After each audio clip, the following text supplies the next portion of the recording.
siap dengan firman Tuhan semuanya? Yuk, kita buka dalam Yesaya ya. Kita buka dalam Yesaya. Saya kemarin waktu mendengarkan ayat ini, saya mendapat ayat ini dari pengerja SSM dan saya sangat diberkati. Maka saya bilang, Tuhan, saya mau ayat ini bagaimana saya menyampaikan kepada jemaat yang hadir pada hari ini. Kita buka Yesaya 41 ayat 8 sampai dengan 10 ya. Yesaya 41 ayat 8 sampai dengan 10. Dapat semuanya? Tetapi engkau, hai Israel, hambaku, hai Yakub yang telah kupilih, keturunan Abraham, yang kukasihi, engkau telah kuambil dari ujung-ujung bumi, dan yang telah kupanggil dari penjuru-penjurunya. Aku berkata kepadamu, engkau hambaku, aku telah memilih engkau dan tidak menolak engkau. Janganlah takut, sebab aku menyertai engkau. Janganlah bimbang, sebab aku ini Allahmu. Aku akan meneguhkan, bahkan akan menolong engkau. Aku akan memegang engkau dengan tangan kananku yang membawa kemenangan. Wow, luar biasa ya. Dikatakan di sini bahwa dikatakan, hai Israel hambaku yang telah kupilih. Ternyata kita ini adalah orang-orang pilihan Tuhan. Bapak-bapak, ibu-ibu, siapapun engkau di tempat ini, kalau kita sadar kita siapa, ini akan membuat cara hidup kita akan berbeda. Cara kita melayani akan berbeda. Cara kita berumah tangga akan berbeda. Karena ternyata kita bukan pilihan dunia. Ya, kalau mungkin kita dipilih oleh dunia, mungkin oleh pilkada, mungkin oleh waktu ada pilpres, mungkin ada dipilih oleh rakyat, intinya dipilih mungkin oleh komunitas. Itu biasa, itu baik tapi biasa. Tapi ini dipilih oleh Tuhan, menjadi orang pilihan daripada Tuhan Allah semesta alam, pemilik langit dan bumi. Ini luar biasa. Dan dikatakan kita diambil dari ujung bumi. Dan dikatakan bukan hanya dipegang, tapi akan membawa pada kemenangan. Ini luar biasa ya. Perhatikan, waktu dikatakan yang berkata ini adalah Tuhan. Yang berkata ini bukanlah ada manusia ya. Bapak-bapak, ibu-ibu, atau siapapun anak muda di tempat ini.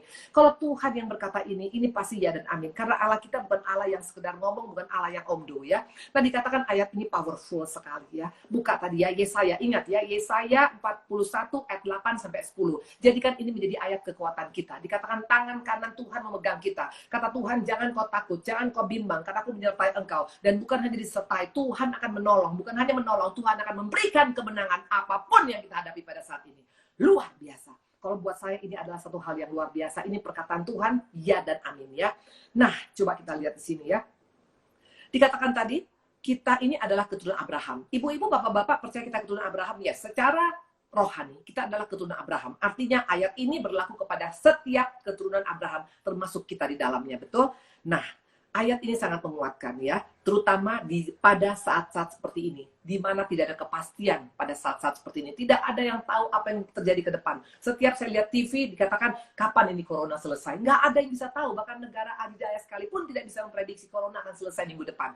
Kemarin Cina merasa sudah oke, ternyata sekarang ada lagi virus yang baru. Intinya, nobody can expect apa. Kita nggak satu pun yang bisa kita memprediksi, yang mengekspek apa yang terjadi ya. Memang sudah dinubuatkan. Buka Wahyu 8 ayat 12. Ini sudah dinubuatkan ribuan tahun yang lalu ya. Wahyu 8 ayat 12. Lalu malaikat yang keempat meniup sangkakala dan terpukullah sepertiga dari matahari, sepertiga dari bulan, sepertiga dari bintang. Bapak-bapak, ibu-ibu bayangkan kalau sekarang matahari gelap sepertiga ya. Kalau matahari gelap sepertiga, ini nggak main-main loh. Karena kalau mataharinya gelap sepertiga, ngebayang nggak bulannya akan lebih gelap lagi. Dan dikatakan bulan pun akan juga gelap. Dan bukan hanya bulan, bintang pun akan gelap. Bayangkan sekarang semua penerangan daripada bumi ini akan gelap. Jadi artinya kehidupan yang tidak ada kepastian. Kita melangkah ke depan pun tidak tahu. Ini berbicara tentang akhir zaman ya. Nah dikatakan keadaan ini akan membuat setiap orang nanti no hope ya. Merasa nggak punya pengharapan. Atau no healing, merasa nggak bisa disembuhkan. Atau no future ya. Intinya, kita akan merasa sangat-sangat terpuruk dengan keadaan seperti ini. Tapi perhatikan, orang yang masuk pilihan Tuhan, orang yang masuk dalam rencana Tuhan, orang yang dikatakan akan dipegang tangannya oleh Tuhan dengan tangan kanannya, kita bisa bertahan. Dan bukan hanya bertahan, kita bisa menang menghadapi kegelapan apa sekalipun. Ini luar biasa. Nah, kita akan lihat sekarang, ini janji Tuhan. Dan janji Tuhan adalah ya dan amin. Jangan pernah meragukan janji Tuhan. Jangan pernah meragukan perkataan Tuhan ya. Kenapa saya berkata begitu? Bukan. Karena Allah yang kita sembah adalah Allah yang setia dengan setiap perkataan, dengan setiap janji-janjinya. Maka tadinya dikatakan lagu yang kita nyanyikan tadi tentang Allah setia dengan setiap janjinya. Betul? Buka 1 Korintus 1 ayat 13. Ya, ini sebagai kekuatan bagi kita. Bahwa Allah kita adalah Allah yang setia akan setiap janji-janjinya. Kalau dia berkata, aku akan memegang engkau dengan tangan kananku. Artinya itu pasti terjadi. Kalau dia berkata, aku akan menyertai engkau, itu pasti terjadi. Kita tidak seorang diri pada saat menghadapi hal-hal yang tidak menyenangkan pada akhir zaman ini. Kita buka lagi di sini. Dikatakan, Pencobaan 1 Korintus 1 ayat 13. Pencobaan-pencobaan yang kamu alami ialah pencobaan-pencobaan biasa yang tidak melebihi kekuatan manusia. Sebab Allah setia dan karena itu Ia tidak akan membiarkan kamu dicobai melampaui kekuatanmu. Pada waktu kamu dicobai, Ia akan memberikan padamu jalan keluar sehingga kamu dapat menanggungnya. Bayangkan, bukan hanya sekedar kita bisa bertahan, tapi dapat menanggungnya. Bukan hanya dapat menanggungnya, kita akan menang menghadapi masalah kita.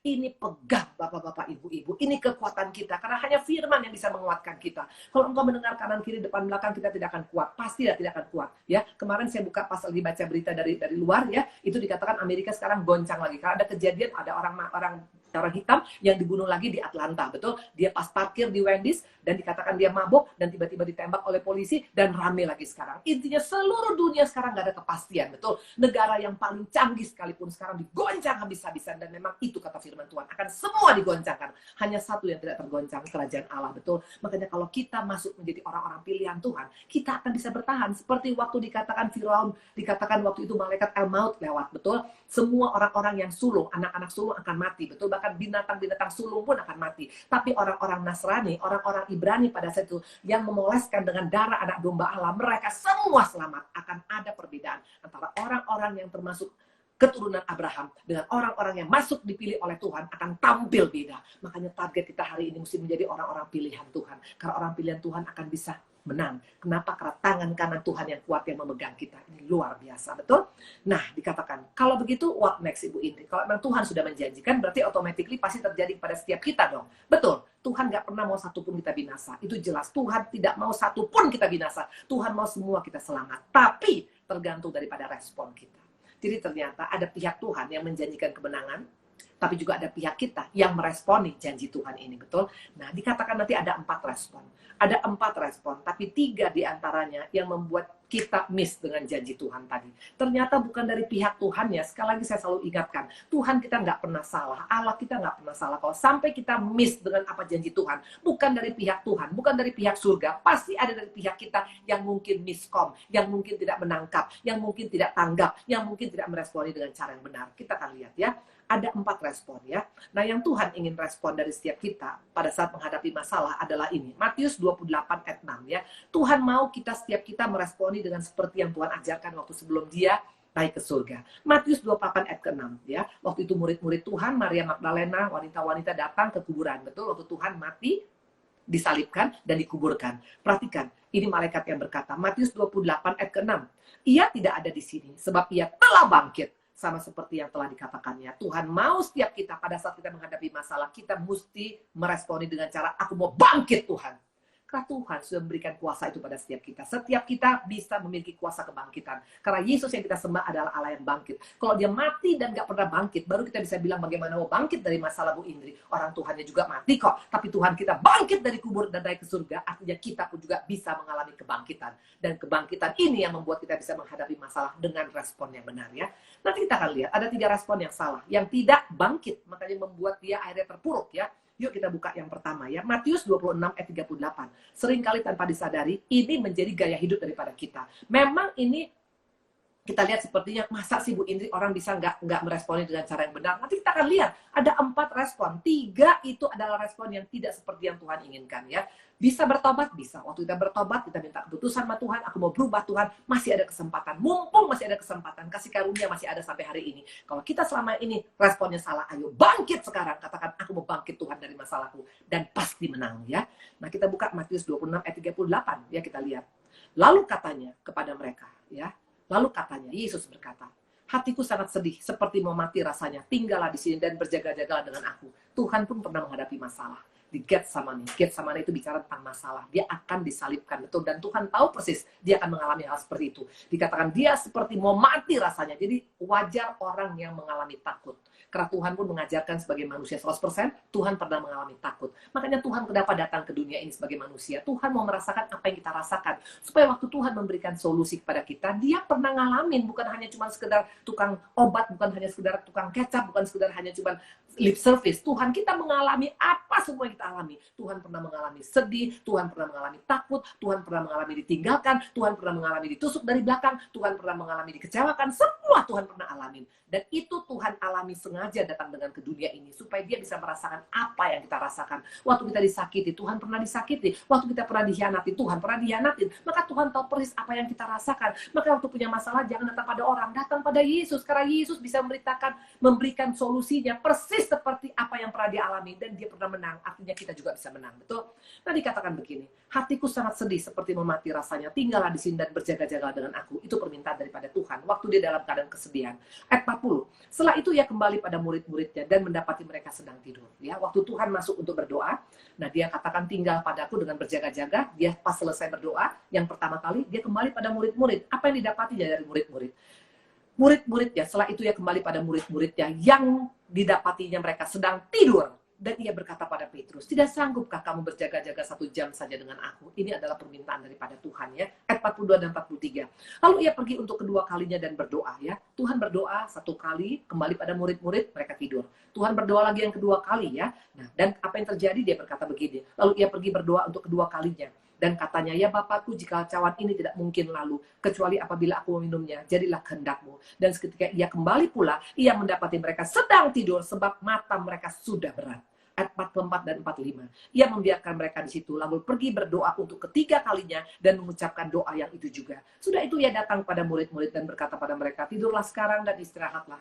Lihatlah saatnya sudah tiba, bahwa anak manusia diserahkan ke dalam tangan orang-orang berdosa. Ini adalah respon yang pertama. Respon yang bagaimana? Tuhan sangat-sangat sedih melihat respon kita seperti ini. Tuhan ajarkan kita waktu menghadapi masalah, jangan dalam keadaan tidur. Tapi ayo berjaga-jaga, doa. Karena waktu engkau tidur itu sama dengan engkau sudah seperti putus pengharapan. Memang dikatakan murid-murid sangat berat matanya. Memang mereka mungkin capek dengan masalah, letih. Nggak sanggup lagi, Bu, ini terlalu berat masalahku. Tapi waktu kita seperti ini, itu bukan respon yang Tuhan mau. Karena Tuhan ajarkan waktu engkau punya masalah, waktu engkau di Getsemane, ayo berjaga-jaga, doa. Bukan tidur, bukan putus asa, bukan pasrah, ya, bukan menyerah. Ya, hati-hati. Menyerah dengan berserah total berbeda. Karena seringkali kita menganggap, ya udah pasrah aja Bu Idris. Sorry, anak Tuhan nggak diajarkan pasrah. Tapi Tuhan katakan berserah betul. Kalau berserah memang betul. Karena Tuhan pun mengajarkan berserah pada saat dia berdoa. Coba perhatikan ya. Dikatakan begini ayat 39. Maka ia maju sedikit lalu sujud berdoa. Katanya, ya Bapakku, jikalau sekiranya mungkin, biarlah cawan ini lalu daripadaku. Tetapi janganlah seperti yang kukehendaki, melainkan seperti yang engkau kehendaki. Ini dibicara tentang berusaha. Tetap harus berusaha. Jangan pernah berhenti berusaha, jangan pernah menyerah, jangan pernah putus asa, jangan pernah putus pengharapan, jangan pernah tidur ya. Harus tetap berusaha, tapi ujungnya tetap endingnya adalah Tuhan Yesus. Tergantung Tuhan Yesus. Itu yang benar, itu respon yang benar. Tapi dikatakan di sini murid-murid sudah menyerah total. Sudah ya udah terserah Tuhan, mau mati matilah, mau hidup hiduplah. Waktu engkau punya pola pikir seperti itu menghadapi masalah, itu bukan respon yang benar. Makanya nggak heran dikatakan waktu engkau hanya tidur, hanya pasrah, hanya menyerah, hanya putus asa, hanya berkata ya sudahlah gimana nanti ya mati-matilah, hidup-hiduplah ya. Waktu kita punya pola pikir seperti ini, perhatikan ayat 56 akan terjadi dalam hidup kita. Akan tetapi semua itu terjadi supaya genap yang ada tertulis dalam kitab nabi-nabi. Lalu semua murid itu meninggalkan dia dan melarikan diri. Jelas dikatakan, orang yang hidupnya hanya pasrah, yang putus pengharapan, cepat atau lambat, sooner or later, dia akan bisa meninggalkan Tuhan, melarikan diri, meninggalkan Tuhan, bahkan menghujat Tuhan, bahkan bisa pindah kepercayaan. Kenapa itu bisa terjadi? Karena dia pasrahkan dirinya. Dia menyerah. Dia putus asa. Tuhan gak ajarkan kita untuk menyerah. Tuhan ajarkan kita berserah. Berserah dengan menyerah itu adalah keadaan yang total berbeda. Kalau berserah itu kehendakmu lah yang jadi Tuhan. Itu adalah iman yang tertinggi. Maria kenapa dipilih oleh Bapa di surga untuk menjadi mama Yesus? Karena dia berani berkata, kehendakmu lah yang jadi karena aku seorang hamba. Itu namanya berserah. Tapi kalau menyerah, beda. Ya nggak bikin apa-apa, sudah pasrah aja. Ya sudah mati, ya mati. Ya hidup, ya terserah. Mau cerai, ya cerai. Itu bukan orang yang berserah. Itu orang yang menyerah. Itu orang yang putus pengharapan. Itu orang yang putus asa. Dan Tuhan tidak suka karakter pada pribadi-pribadi seperti ini. Dan siapa mereka? Murid. Tidak jadi jaminan, ternyata tidak jadi jaminan murid, tidak jaminan engkau mungkin pelayan Tuhan, atau hamba Tuhan sekalipun, atau gembala sekalipun, ternyata kita diuji pada saat menghadapi corona seperti ini. Apakah kita menyerah, atau kita berserah pada Tuhan? Waktu kita tidur, menyerah, putus asa, kita pasti akan meninggalkan Tuhan, cepat atau lambat. Mereka meninggalkan Tuhan semuanya, tidak ada satupun yang tinggal. Padahal kalau melihat kata-kata mereka semuanya tadi awalnya bagaimana, kami tidak akan pernah meninggalkan Tuhan. Mau orang meninggalkan, kami tidak akan meninggalkan. Nah, ini semuanya hanya cuma omdu. Ya. Kenapa sampai bisa meninggalkan Tuhan? Bukan karena mereka tidak sayang sama Tuhan. Karena apa? Karena mereka dalam keadaan tidak siap untuk menghadapi masalah. Masalah itu harus dihadapin. bangkit dari masalah itu ya. Diajarkan oleh Tuhan. Tuhan berkata pada Maria Magdalena, dia sudah tidak ada di sini, kata malaikat. Dia sudah bangkit. Dan Tuhan mau kita untuk bangkit dari apapun keberadaan kita. Jangan jadi pribadi yang terpuruk. Karena terpuruk bukan daripada Tuhan datangnya. Amin. Nah, itu yang pertama. Itu respon yang pertama. Respon yang terpuruk. Respon yang tiarap waktu menghadapi masalah. Udah terserah, atau mungkin terlentang. Udah mati-mati aja lah. Tuhan nggak mau kita seperti itu ya, karena Tuhan ada kasih pada kita satu kuasa, yaitu apa? Kuasa kebangkitan. Kuasa kebangkitan milik orang Kristen. Makanya Paskah itu powernya luar biasa tentang kebangkitan Yesus ya. Kita bukan hanya sekedar Tuhan kita mati untuk kita, tapi dia bangkit, dan bukan hanya bangkit, naik ke surga menyediakan covering bagi kita. Kalau engkau sadar engkau adalah anak Allah, orang pilihan Tuhan kita yang bangkit, engkau tidak akan jadi pribadi yang putus asa. Maka di tempat ini stop untuk berkata, ya sudahlah, ya gimana nantilah, ya mati-matilah, ya cerai-cerailah, ya bangkrut-bangkrutlah. Bukan seperti itu. Itu bukan berserah, itu menyerah. Dan menyerah itu nol di mata Tuhan. Tuhan tidak tertarik dengan orang-orang yang meresponi seperti ini. Betul? Nah, yang kedua kita lihat. Respon yang salah yang kedua ya. Kita buka Kejadian 19 ayat 17. Ini juga bukan respon yang Tuhan inginkan. Makanya Tuhan menjanjikan tangan kanan yang memegang kita untuk kemenangan. Tapi kita kalah. Bukan dari pihak Tuhan, tapi dari pihak kita. Yang kedua, Kejadian 19 ayat 17. Sesudah kedua orang itu menuntun mereka sampai keluar, berkatalah seorang. Ini waktu Lot ya, dikatakan waktu itu Tuhan mau menghancurkan Sodom dan Gomora, dan waktu itu Abraham berdoa untuk Lot, dan Tuhan kasih kesempatan untuk Lot dan keluarganya hidup. Dikatakan begini, ini malaikat yang berkata, larilah, selamatkan nyawamu, jangan menoleh ke belakang, dan jangan berhenti dimanapun juga di lembah Yordan. Larilah ke pegunungan supaya engkau jangan mati lenyap. Ya, ini pesan wanti-wanti Tuhan melalui malaikat. Bilang sama mereka, suruh lari, jangan jalan, suruh lari supaya mereka selamat. Ayat 22, lihat. Cepatlah lari ke sana, sebab aku tidak dapat berbuat apa-apa sebelum engkau sampai ke sana. Itulah sebabnya nama kota itu disebut Zoar. Diulang sekali lagi. Waktu engkau baca ayat Kejadian 19 ini, apa yang kita dapat? Tuhan itu Allah yang panjang sabar loh. Kita mungkin selama ini juga masih lelet. Tetap Tuhan bilang, ayo anakku, bangkit anakku, bangkit anakku, bangkit anakku. Karena Allah kita Allah yang tidak pernah putus pengharapan. Allah kita Allah yang selalu tetap mau setiap kita selamat ya. Saya bersyukur punya Allah yang luar biasa. Bayangkan kalau itu Allah sudah bosan untuk mengajak saya untuk lari, untuk bangkit. Mungkin aku sudah mati di neraka pada hari ini. Tapi Tuhan nggak bosan-bosannya. Ayo Indri, bangkit Indri. Ayo Indri, bangkit Indri. Memang lama saya meresponi Tuhan. 40 tahun umur saya baru saya responi Tuhan. Tapi itu pun masih dapat kesempatan daripada Tuhan. Jangan tunggu terlalu lama. Hari ini engkau mendengar, ayo katakan, aku mau bangkit Tuhan. Aku mau lari Tuhan. Aku nggak mau berjalan Tuhan. Nah, dikatakan Tuhan sampai berkali-kali mengingatkan. Perhatikan respon daripada istri Lot. Respon daripada mewakili banyak orang Kristen. Tetapi istri Lot yang berjalan mengikutinya. Bukan dia lari loh. Pada Tuhan katakan lari. Seringkali firman Tuhan kita modifikasi. Tuhan katakan ampunilah. Kita bilang ya ampunin. Kalau dia baik ya Tuhan ya. Tapi kalau dia misalnya nggak berubah saya nggak bisa ngampunin ya. Itu namanya modifikasi. Tuhan suruh lari ya lari. Jangan Tuhan suruh lari tapi kita jalan. Nah ini dikatakan istri Lot ya. Dia modifikasi firman Tuhan. Sesuai dengan kuping dia. Sesuai dengan selera dia. Nggak bisa seperti itu. Firman Tuhan ya dan amin. Jangan tambah, jangan kurangi. Waktu engkau tambah kurangi maka diambil dari pohon kehidupan. Itu ada dikatakan dalam Wahyu ya. Nah dikatakan apa? Istri Lot yang berjalan mengikutinya menoleh ke belakang. Lalu menjadi tiang garam. Sedih sekali ya. Tuhan menjanjikan setiap kita selamat, tapi karena respon kita yang salah ya. Memang tantangan besar dihadapi oleh keluarga Lot. Kenapa? Bilang mereka kehilangan segala-galanya. Mereka harus meninggalkan Sodom dan Gomora. Harta mereka semua ada di sana, betul. Tapi percayalah, walaupun engkau digoncangkan pada saat ini, mungkin masalah ekonomi, masalah rumah tangga, masalah kesehatan, masalah apapun, tapi waktu kita meresponi dengan cara yang benar, Tuhan katakan lari, harus lari. Tapi seringkali kita modifikasi firman karena nggak sesuai dengan maunya kita. Nah akibatnya dikatakan istri Lot menjadi tiang garam. Ini adalah peringatan yang sangat-sangat serius pada kita. Bapak-bapak, ibu-ibu, Lot ini adalah keluarga daripada Abraham. Saya percaya mereka suka berdoa waktu berkumpul dengan Abraham. Suka menyembah, suka berdoa, suka kebaktian, bahkan mungkin pelayanan di gereja. Tapi ternyata sudah mereka berpisah. Kehidupan daripada seorang itu bisa berubah. Makanya cari komunitas yang benar. Komunitas yang bisa membangun imanmu. Komunitas yang bisa membangun semangatmu. Waktu engkau tidak punya komunitas, waktu engkau seorang diri, harta sekalipun tidak jadi jaminan. Karena kita bisa jebol. Dan lihat, Lot kehidupannya bisa berubah total. Dari yang tadi selalu bersekutu dengan Tuhan bersama dengan Abraham, sesudah pisah, dia tidak penting lagi persekutuan dengan Tuhan. Dia lebih penting masalah dunia. Dan akibatnya apa? Kehilangan segala-galanya. Istrinya menjadi tiang garam.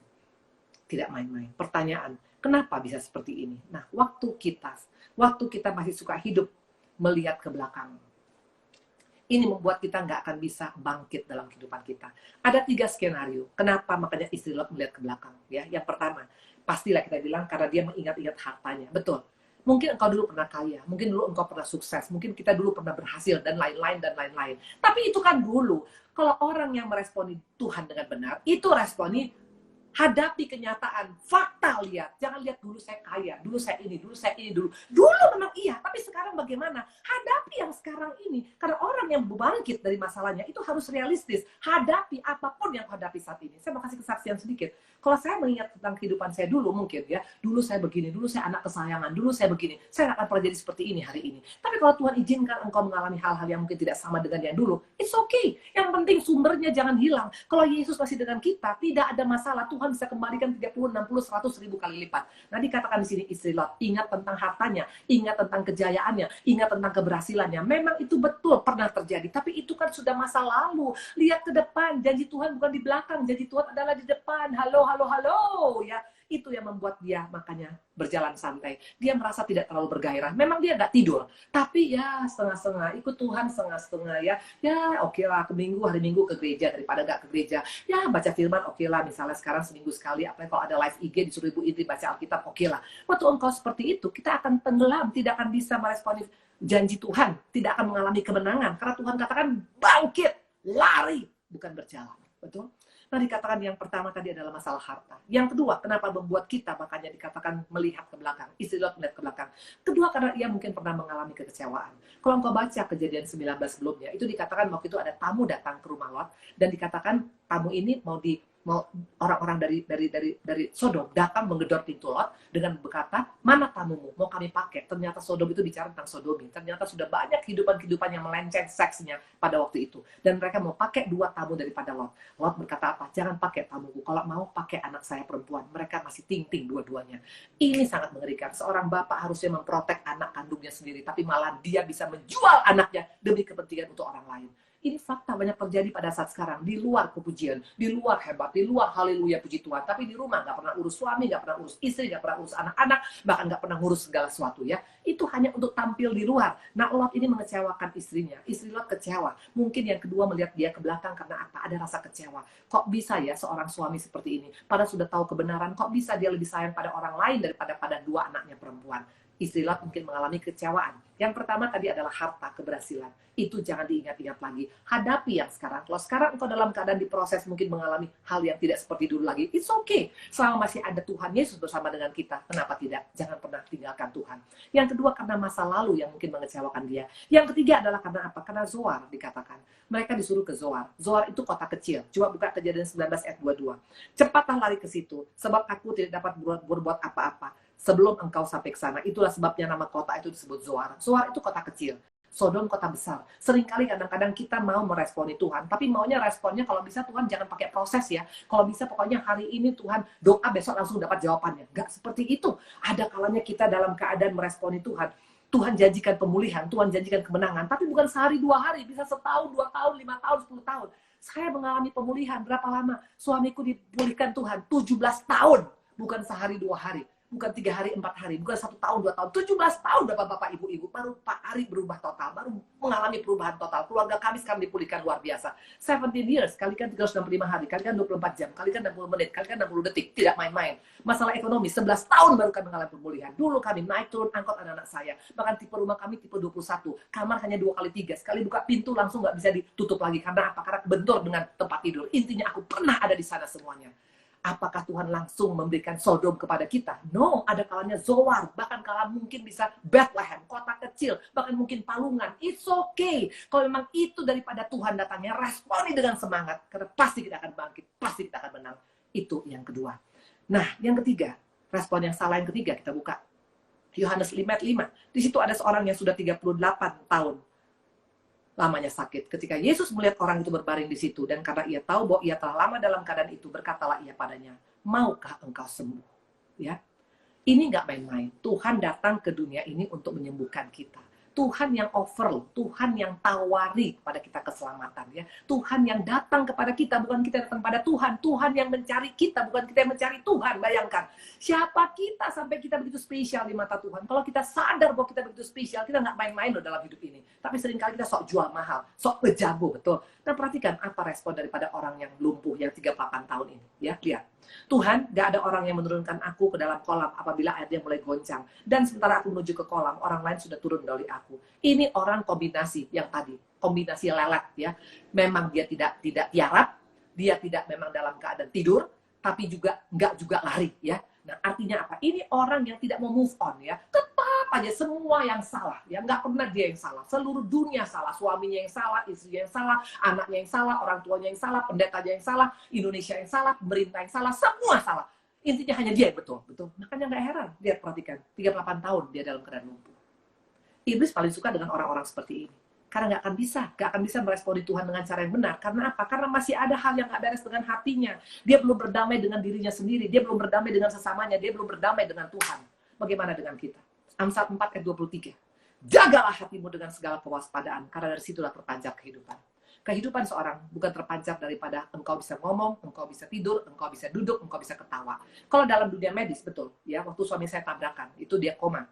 Itu dia koma kurang lebih 8 tahun yang lalu, tahun 2009. Dia tabrakan, terlempar di jembatan layang di Bandung, itu terlempar 70 meter dan koma, dan bukan hanya sekedar koma, tidak bisa diapa-apain oleh dokter, tidak bisa dioperasi, karena kepalanya sudah bengkak, odem, ya, jadi hanya dikasih neurobium 5.000 selama 11 hari, ya. Dokter bilang umurnya hanya 7 hari, ya. Karena apa? GCS-nya 15 harusnya normal. Kayak kita ini 15. Saya bisa ngomong, saya bisa ketawa, saya bisa angkat tangan. Itu 15. Suami saya 7. Dan bukan hanya 7, makin lama makin turun ke 6, ke 5. Intinya sudah sangat-sangat harusnya nggak ada lagi. Tapi apa yang terjadi? Puji Tuhan. Waktu saya hanya berdoa sama Tuhan. Saya bilang begini, Tuhan Yesus, saya datang kepada Tuhan. Tapi kehendak mulai jadi. Tapi saya datang, Tuhan, kalau suamiku waktu itu mati dalam keadaan belum bertobat, apa yang mau kusaksikan tentang engkau yang luar biasa? Tuhan, engkau pasti akan pulihkan suami. Karena kami suami istri yang bersatu. Suami istri itu satu. Kalau istri sudah bertobat, suami juga pasti bertobat sungguh-sungguh. Tuhan, engkau pasti sembuhkan suamiku. Karena dia akan menyaksikan kebaikanmu di mana-mana. Dan it happened. Hari ke-12 suami saya sembuh, pulang ke rumah. Dan sekarang kami boleh melayani Tuhan bersama-sama.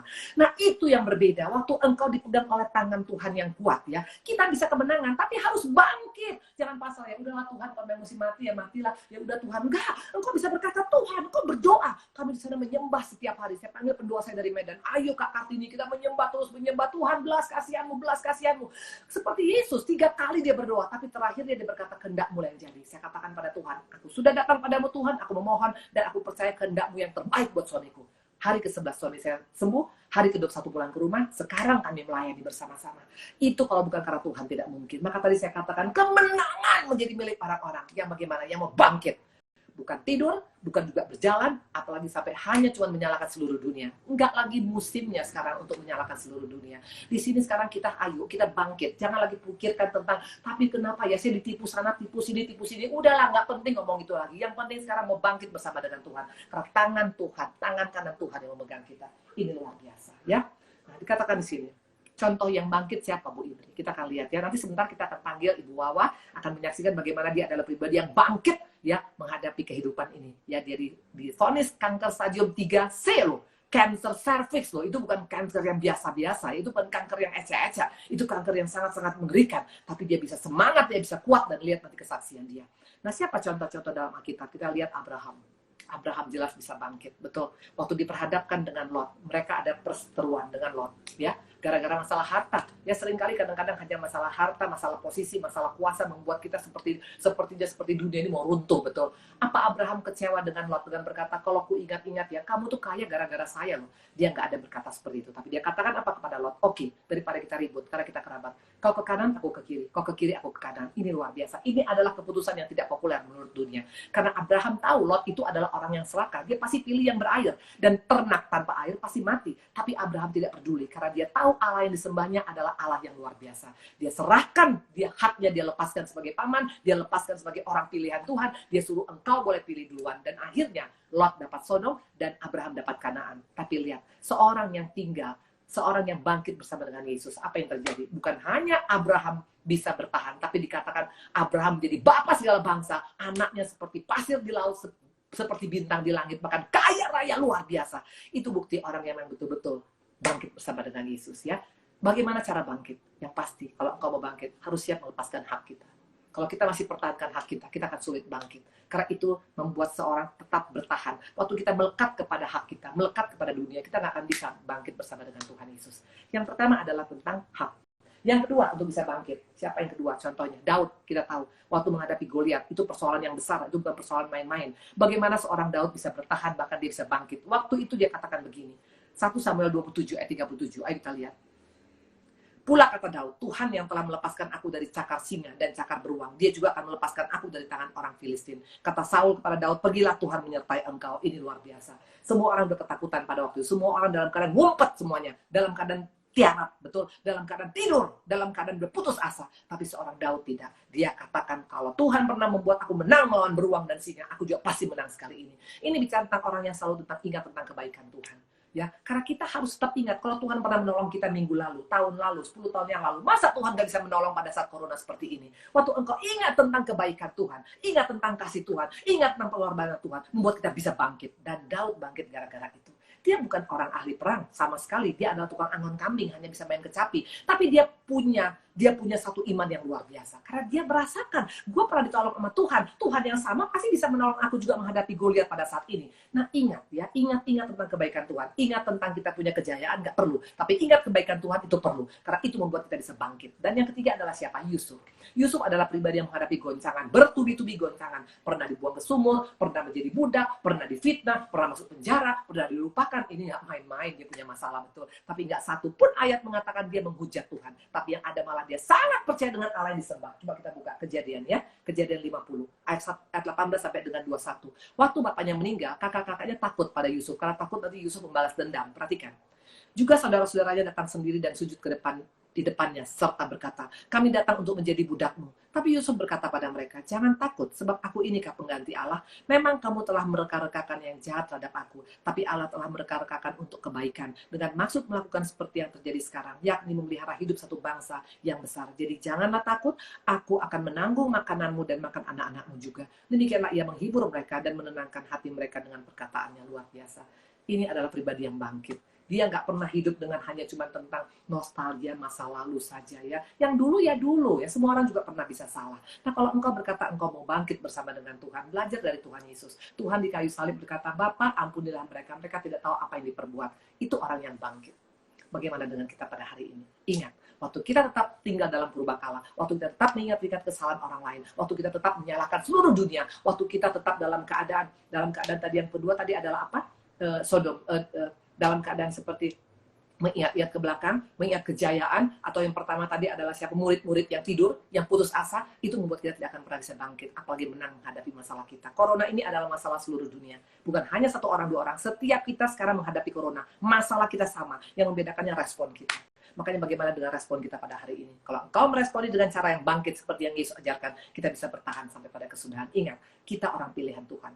Kita adalah ahli waris daripada Abraham. Dan kita dikatakan dipegang tangan kanan Tuhan. Siapa takut menghadapi masalah corona? Amin. Tuhan berkati.